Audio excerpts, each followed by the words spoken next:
옆에 계시는 분과 사랑의 인사 나누시겠습니다.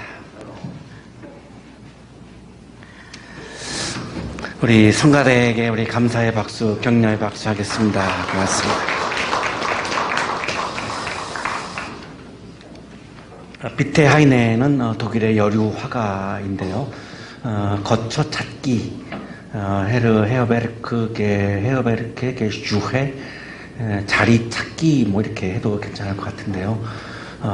오늘날 우리 청년들의 마음을 굉장히 이야기해 주고 있는 그림으로 그렇게 느껴집니다. 요셉으로 보이죠? 앞에 있는 사람, 그리고 뒤에 수레에 타고 있는 사람은 마리아로 보입니다. 요셉이 수레를 끌고 마리아를 태우고 지금 밤길을 가고 있습니다. 마리아는 임신 중이고, 그래서 아기를 낳을 자리, 아기를 낳을 거처를 지금 찾기 위해서 가고 있는 거죠. 없는 거죠. 아기를 낳을 자리가, 아기를 낳을 거처가 지금 없기 때문에 두 사람은 이렇게 지금 자리를, 거처를 찾고 있습니다. 뒤에 보면 집이 네 채가 있는데요. 네 개의 촛불, 이렇게 딱 상징이 그렇게 되는데, 오늘날 이렇게 아파트라는 그 느낌을 줍니다. 마리아의 모습은 두 팔로 자기 몸을 이렇게 안고 있죠. 그래서 굉장히 뭔가 춥고, 그리고 굉장히 힘들어하는 그런 모습이고, 옷의 색깔도 푸른색인데 굉장히 어떤 곤경에 처해 있는 그런 느낌을 우리에게 주고 있습니다. 집집마다 불이 켜져 있는데요. 왼쪽에 보시면은 두 사람이 같이 창문을 통해서 지나가는 수레를 보고 있습니다. 그러니까 뭐 부부로 보이는데요. 이렇게 구경을, 지금 수레가 지나가고 있는 것을 구경을 하고 있고, 자리를 찾고 거처를 찾는 두 사람을 이렇게 구경을 하고 있는 장면입니다. 오른쪽에 보시면은 한 세 사람 정도가 홀로 이렇게 창문을 통해서 밖을 내다보고 있습니다. 역시 거처를 찾는 두 사람을, 자리를 찾는 두 사람을 이렇게 구경하고 있습니다.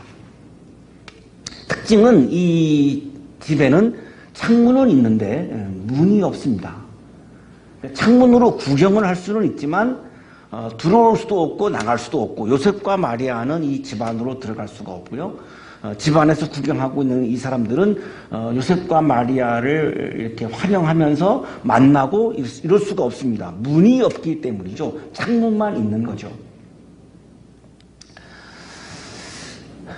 요셉과 마리아는 집 안으로 들어갈 수가 없고, 집 안에 있는 이 사람들은 문을 열고 이 두 사람을 환영할 수도 없고, 그래서 결국은 만날 수 없는 상황을 우리에게 보여주고 있습니다. 구경을 할 수는 있지만 만날 수는 없는,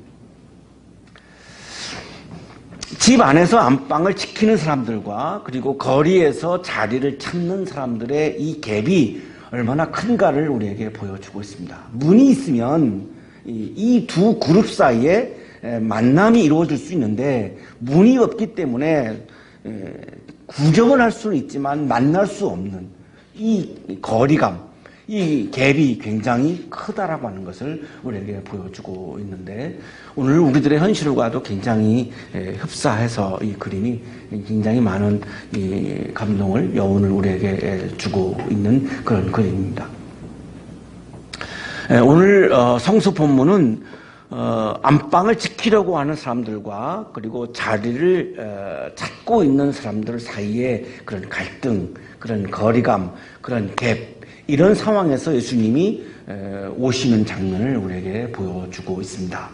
그때 아우구스투스 황제가 칙령을 내려 온 세계가 호적 등록을 하게 되었는데, 이 아우구스투스 황제는 로마의 초대 황제이죠. 본명은 원래는 옥타비우스라고 하는 이름이었는데 줄리어스 시저의 양자가 되죠. 이 양자가 되기 때문에 결국은 이제 로마의 황제가 되는 건데, 이 양자가 된 후에 이제 이름을 바꿉니다. 가이우스 율리우스 카이사르 옥타비아누스. 우리가 친히 알고 있는 이 옥타비아누스가 바뀐 이름입니다. 그래서 이 양자가 된 다음에 바뀌었고, 아우구스투스는 로마 원로원에서 로마 황제의 칭호로 부여한 이름이죠. 그러니까 본명은 옥타비아스고 아우구스투스는 황제 칭호죠. 그런데 우리가 흔히 그냥 아우구스투스 이렇게 많이 부르기 때문에 이런 이름에 우리가 익숙합니다.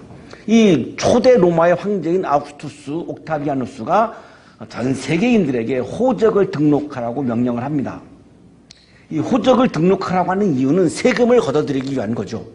호적에 등록이 되어 있지 아니하면 세금을 내지 않아도 이게 잡히지 않기 때문에 세금을 징수하기 위해서 호적을 등록하라고 이렇게 전 세계에 명령을 내린 겁니다.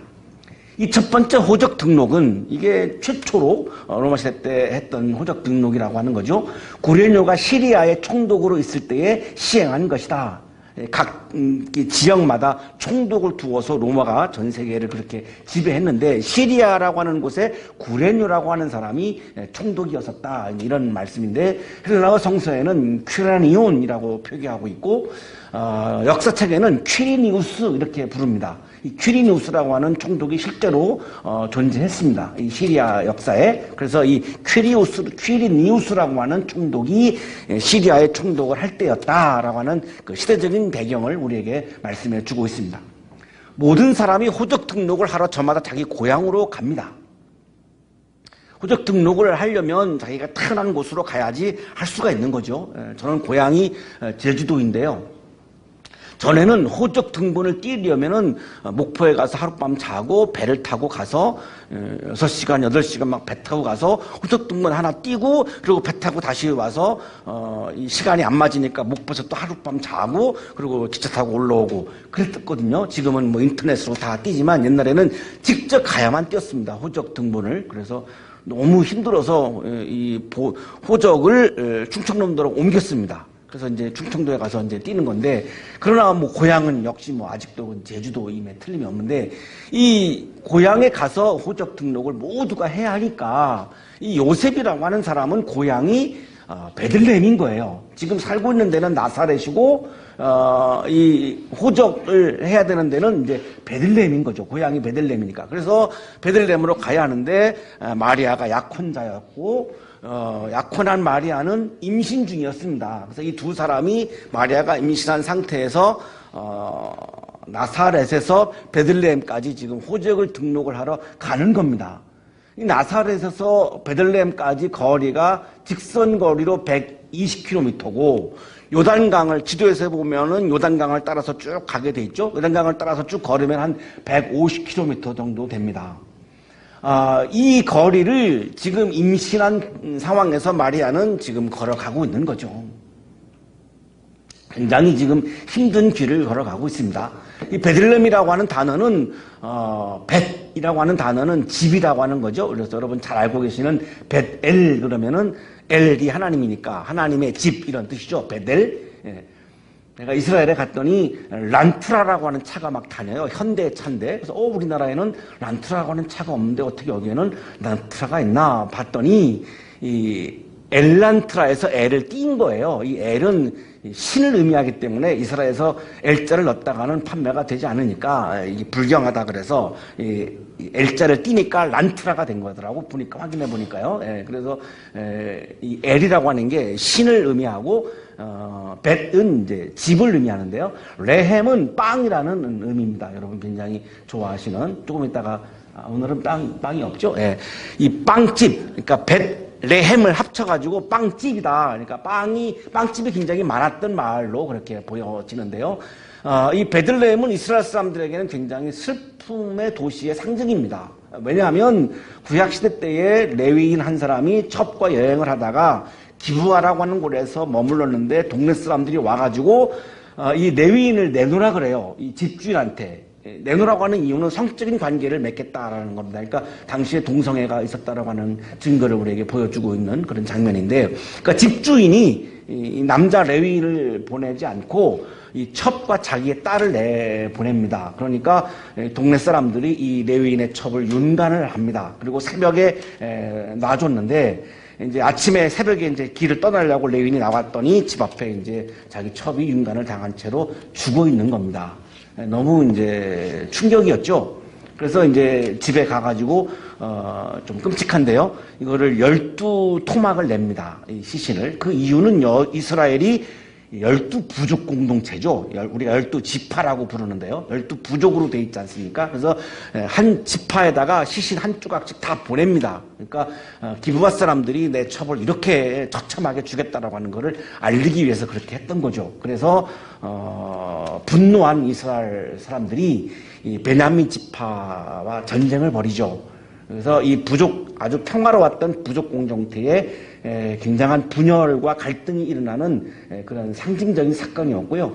이것이 씨앗이 되어서 결국은 북왕국, 남왕국으로 갈라지는 그런 그 씨앗이라고도 얘기할 수 있습니다. 그런 정도로 아주 아픈 사건인데, 이 죽임을 당한 이 레위인의 첩이 고향이 베들레헴입니다. 베들레헴 여성이에요. 그래서 베들레헴은 아주 슬픔의 도시다라고 하는 그런 상징을 이스라엘 사람들에게는 가지고 있는 그런 도시입니다. 거기를 향해서 지금 요셉과 마리아가 지금 가고 있는 건데, 사사기 19장 29절입니다. 집에 들어서자마자 칼을 가져다가 첩의 주검을 12토막을 내고 이스라엘 온 지역으로 그것을 보냈다. 이런 말씀이 기록이 남아 있습니다.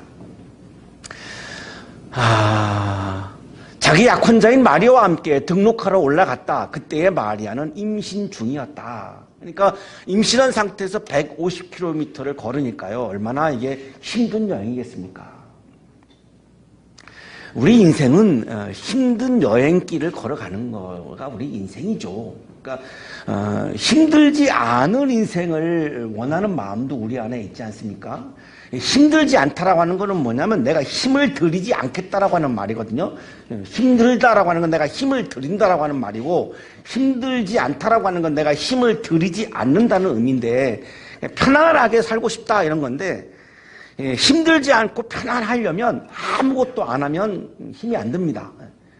우리 성가대 연습하느라고 얼마나 힘을 들였죠. 편안하려면 안 하면 되는 거거든요. 아무것도 안 하면 가장 편안한 거죠.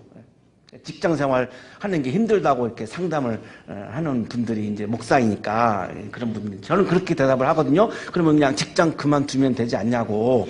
그러면 하나도 힘들 거 없지 않냐고. 어떤 분은 사는 게 힘들다고. 그러면 죽으면 된다고. 안 살면 되지. 산다는 자체는 내가 힘을 들일 각오를 하고 살아야 되는 거지. 내가 어떤 직장에서 일을 하려면 힘을 들일 각오를 하고 내가 해야 하는 거고, 여러분 연주인이 되려면 내가 힘을 들여서 노력하고 연습하고 정말 피나는 훈련을 해야지 내가 연주가가 될 수 있는 거지. 아무 힘도 안 들이고 내가 뭐가 되기를 바라는 거는 그건 불가능한 거잖아요. 그러니까 인생은 힘을 들여야 하는 거고, 인생 자체가 힘든 거고, 이걸 내가 당연하게 받아들여야지, 이거를 안 하겠다라고 하는 거는 뭐 있을 수 없는 거잖아요.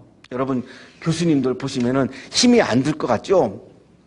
외국에 혼자 나가셔가지고 그냥 배고프면서 빵 먹으면서 수년 동안 그런 정말 그 말도 잘 통하지 않는 데에 가서 정말 공부하는 그 힘든 거를 하신 거거든요. 얼마나 그 힘든 일이었습니까? 지금도 뭐 강의하시는 게 얼마나 힘듭니까? 저도 일주일에 2편 설교 원고 쓰거든요. 주일하고 체풀하고 한 이틀 걸려요. 이틀 꼬박 걸려. 48시간 정도 걸리거든요. 매주 이게 창작이잖아요. 수업은 그래도 내가 책 한 권 교재 써가지고 그냥 그거 강의하면 조금 쉽지만, 설교는 매주 창작을 2편을 하는 거예요. 이게 쉽지 않거든요. 여러분이 보시면 그냥 저는 여기 딱 쓰면은 그냥 수수수술 나오는 것 같죠? 그렇지 않아요. 굉장히 이게 힘든 작업이거든요. 내가 힘들지 않으려면 이거 안 하면 되는 거죠. 예. 그죠? 이걸 하려면 힘이 들어야 되는 거고, 그래야 어떤 보람이 있는 거고, 또 역사의 변화가 있는 거고, 내가 어떤 역사의 변화에 내가 동참하는 거고, 기여하는 거고, 그래서 내가 삶의 보람이 있는 거 아니겠습니까? 그래서 이 인생은 힘든 여행이다라고 생각을 해야 하지 않는가. 지금 마리아도 150km 임신한 상태에서 힘들게 지금 걸어가고 있습니다. 힘든 여행을 하고 있는 거죠. 그들이 거기에 머물러 있는 동안에 마리아가 해산할 날이 되었습니다. 자, 베들레헴에 도착을 했고요. 그런데 이제 해산할 때가 된 거예요. 그러면 어디 방에 들어가서 아기를 낳아야 될 거 아니겠습니까? 그래야 물도 끓여야 되고, 그때는 뭐 병원에 가서 아기를 낳는 때가 아니니까, 이 헝겊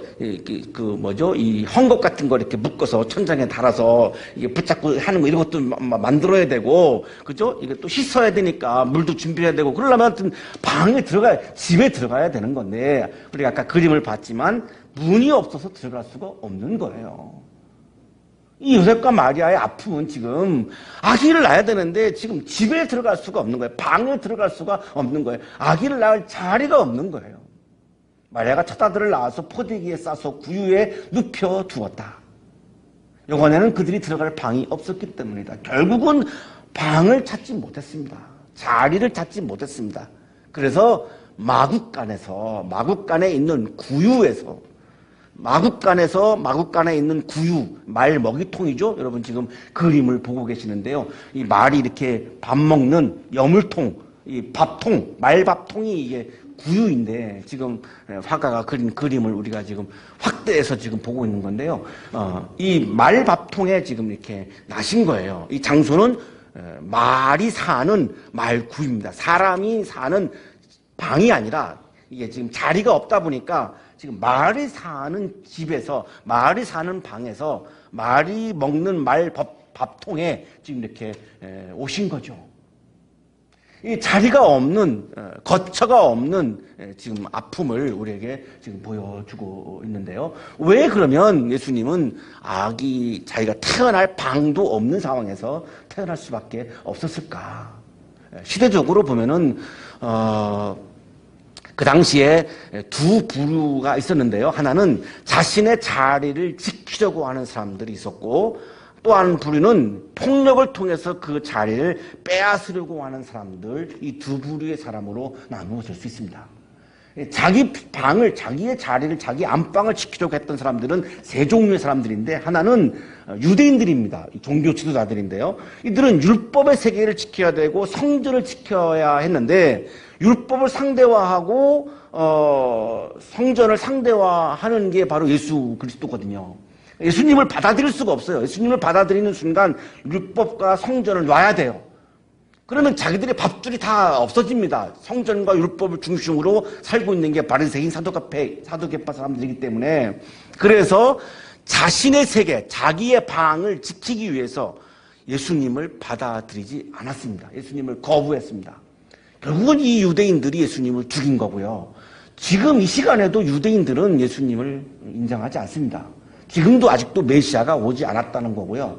예수를 인정하지 않습니다. 지금도 유대교인들은 메시아를 기다리고 있는 거죠. 그러니까 막상 이스라엘에 가면 예수라고 하는 존재는 별로 그렇게 중요하지 않습니다. 그들이 하나님은 믿지만 예수는 믿지 않습니다. 그게 유대교인들이고 대부분의 이스라엘 사람들이 다 유대교인들이죠. 정작 다른 나라보다 이스라엘은 예수를 더더욱 인정하지 않는 사람들이 모여 살고 있는 나라인 겁니다. 왜냐하면 바로 유대인들은 율법의 세계를 지켜야 했기 때문에 자기 안방을 지키려고 예수를 거부한 거죠. 두 번째가 헤로드 왕인데요. 왕의 자리를 지켜야 되는데 예수님이 태어날 때 자꾸 왕이 났다 자꾸 사람들이 이렇게 얘기를 하니까 이 왕의 자리를 뺏긴다라고 하는 불안이 있었습니다. 그래서 명령을 내리죠. 베들레헴 근처에서 태어난 2살 이하의 남자 아기를 다 죽여라. 이렇게 명령을 내려서 어마어마한 유아 대학살을 벌입니다. 이거는 왜 했냐? 내 왕의 자리를 지키기 위해서 예수를 거부한 거죠. 루벤스라고 하는 화가가 그린 유아 대학살이라고 하는 그림을 우리가 보고 있는데요. 지금 원으로 그려져 있는 그 가운데 부분을 보시면 아기 엄마가 왼손으로 아기를 뒤에다가 이렇게 숨깁니다. 이게 군인들이 죽이려고 하니까요. 그리고 오른손은 이 군인의 얼굴을 손톱으로 확 이렇게 핥히고 있습니다. 필사적으로 내 아기를 지키려고 하는 그런 엄마의 모습을 보여주고 있죠. 자, 오른쪽에 보시면은 아기 엄마가 막 애원하죠. 이 군인이 자기 아기를 높이 들고 지금 이렇게 죽이려고 하니까 손을 들고 막 살려달라고 이렇게 애원을 하고 있고요. 아래쪽에 보시면은 이미 아기가 죽었어요. 그러니까 아기 엄마가 막 머리를 뜯으면서 막 통곡을 하고 있는 그런 장면을 우리에게 보여주고 있습니다. 루벤스라고 하는 화가가 아주 굉장히 리얼하게 유아 대학살 장면을 이렇게 그림을 그렸습니다. 이런 끔찍한 일을 헤롯은 자기의 자리를 지키기 위해서 그렇게 했던 거고요. 세 번째가 이제 여관집 주인입니다. 예수님에게 방을 내주지 않았습니다. 객실이 없다면 지금 아기를 낳아야 되잖아요. 병원도 없었던 시대고요. 그러면 자기 안방이라도 내줘서 일단 아기를 낳게는 해줘야 하는 것이 인지상정이고 사람의 도리가 아니겠습니까? 그러나 여관집 주인은 자기의 방을 내어주지 않습니다. 내 방을 지키기 위해서 예수를 환영하지 않고 예수를 거부했던 거죠. 자, 네 번째가 이제 길거리에서 폭력을 통해서 자리를 빼앗으려고 했던 사람들인데요. 그 당시에 있었던 젤로 땅, 열심당이라고 부르는 이 사람들은 폭력을 통해서만이 우리의 자리를 빼앗을 수 있고 얻을 수 있다 이런 신념을 가진 사람들입니다. 그러니까 예수 그리스도를 거부했습니다. 폭력을 통해서 그것이 되지 예수 그리스도가 우리의 구주가 아니다. 우리의 구원주가 아니다. 폭력을 통해서만 새로운 세계를 이룰 수 있다라고 이 폭력을 믿었던 사람들이 바로 젤로땅, 열심당이라고 하는 이 부류였습니다. 이들도 역시 예수를 사랑으로 오신 예수를 거부한 거죠. 사랑으로는 이루어질 수 없다라고 그렇게 봤던 거죠. 자리를 지키려고 하는 일의 자리에서 살고 있는 사람들, 자리를 폭력으로 빼앗으려고 하는 이의 자리에서 살고 있는 사람들, 이 사이에 어마어마한 팽팽한 긴장과 갈등과 여러 가지 복잡한 그런 감정들이 막 오고 가고 있을 때에 예수님은 일의 자리인 안방에도 오시지 않았고 폭력을 사용하는 이의 자리에도 오시지 않았습니다. 어디에 오셨냐면 일의 자리도 아니고 이의 자리도 아닌 안방도 아니고 길거리도 아닌 안방과 길거리의 중간 지점이라고 할 수 있는 말구유, 마국간의 말구유, 3의 자리에 오셨다라고 하는 겁니다. 예수님이 마국간의 말구유에 오셨다라고 하는 이것은 어마어마한 상징을 하고 있는 사건입니다. 안방을 지키는 일의 자리도 아니고 폭력을 사용하는 이의 자리도 아니고 3의 자리인 마국간의 말구유에 오셨는데 그 말구유, 마국간이 우리에게 뭘 상징하고 있는가, 뭘 의미하고 있는가, 그 3의 자리가 어떤 자리인가, 이가 오늘 우리들에게 본문에 있어서 가장 핵심적인 그런 고민이죠. 일의 자리에서 내 방을, 내 자리를 지키려고 하는 사람들은 이것을 빼앗길까봐 두렵습니다. 늘 불안한 거예요. 이거 뺏길까봐 늘 불안한 거죠. 1등 하시는 분들 늘 불안하죠. 내가 1등 뺏길까봐. 2등은 별로 불안하지 않아요. 그죠? 어차피 1등이 아니기 때문에. 1등이 늘 불안한 거죠. 자리가 없는 사람들은 자리가 없으니까 늘 불안한 거죠. 안정적이지가 않은 거죠. 늘 불안한 겁니다. 내가 자리가 없으니까. 일의 자리든 이의 자리든 똑같습니다. 모두가 다 불안한 겁니다. 이 불안한 사람들에게 예수님이 오신 것은 이 사람들에게 기쁨을 주고 싶은 거예요. 구원의 기쁨을 주고 싶은 거예요. 일의 자리에 있는 사람이든 이의 자리에 있는 사람들, 모든 사람들에게 구원의 기쁨을 주고 싶은 거예요. 그 구원의 기쁨이 어디 있느냐? 안방에도 없고 길거리에도 없다는 거예요. 일의 자리에도 없고 이의 자리도 없다는 거예요. 거기에는 늘 불안만 있다는 거예요. 그 기쁨이 어디 있느냐? 마국간, 말구유, 3의 자리에 있다는 거예요. 그 마국간 3의 자리는 어떤 자리냐? 유대인들처럼 성전이 최고다, 우리가 전부다, 우리가 전 세계에서 가장 선민이다, 이런 교만이 아닌 겸손의 자리라는 거죠. 두 번째, 헤롯처럼 내가 왕권을 지키기 위해서 아이들을 그렇게 수없이 죽일 정도로 그렇게 그런 권력의 자리가 아니라 섬김의 자리라는 거죠. 마국간 주인은 안방을 독점했죠. 나누지를 못했어요. 마국간 말구유는 독점이 아닌 나눔의 자리라는 거죠. 열심당, 젤롯당은 폭력을 썼어요. 그러나 그 폭력으로 이룬 게 아무것도 없어요. 마국간의 말구유는 폭력의 자리가 아닌 사랑의 자리라는 거예요. 겸손의 자리, 섬김의 자리, 나눔의 자리, 사랑의 자리의 상징이 마국간의 말구유예요. 이게 바로 3의 자리예요. 여기에 기쁨이 있다는 거예요. 그러면 왜 우리가 교회에 다니는데 예수를 만나지 못합니까? 예수님은 3의 자리에 오셨지 1의 자리나 2의 자리에 오시지 않았어요. 내가 교회는 다니고 있지만 1의 자리에 있거나 2의 자리에 있으면 예수를 만날 수 없어요. 거긴 예수님이 안 계세요. 예수님이 오신 자리는 말구유 마구간이지 안방도 아니고 길거리도 아니에요. 폭력을 믿는 한 예수를 만날 수가 없고 내 안방을 지키려고 다른 사람들을 다 배제해버리면 내가 예수를 만날 수 없어요. 그건 불가능해요. 예수를 만날 수 있는 자리는 말구유예요. 그래서 동방박사와 목자들이 마구간에 예수님을 경배하러 오죠. 헤롯과 유대인과 안방 주는 예수를 만나지 못했지만 목자와 동방박사들은 예수를 만났잖아요. 왜? 마구간으로 갔거든요. 말구를 찾아갔거든요. 우리의 삶이, 내 삶이 겸손의 자리, 섬김의 자리, 나눔의 자리, 사랑의 자리를 향해서 내가 갈 때에 그 자리에서 내가 예수를 만날 수 있는 거지, 예수를 만나고 내가 구원의 기쁨을 경험할 수 있는 거죠. 거기를 가지 못하면 내가 아무리 오랫동안 신앙생활하고 교회 생활을 해도 예수를 만날 수 없어요. 구원의 기쁨을 경험할 수가 없어요. 교회 생활을 할 수 있지만 예수를 만나는 영적 생활을 할 수가 없어요. 구원의 기쁨을 경험하는 영적 생활을 할 수가 없어요. 예수님이 오신 자리는 3의 자리예요. 마구간의 말구유예요. 겸손의 자리, 사랑의 자리, 나눔의 자리, 섬김의 자리, 거기에 예수 그리스도가 오셨어요.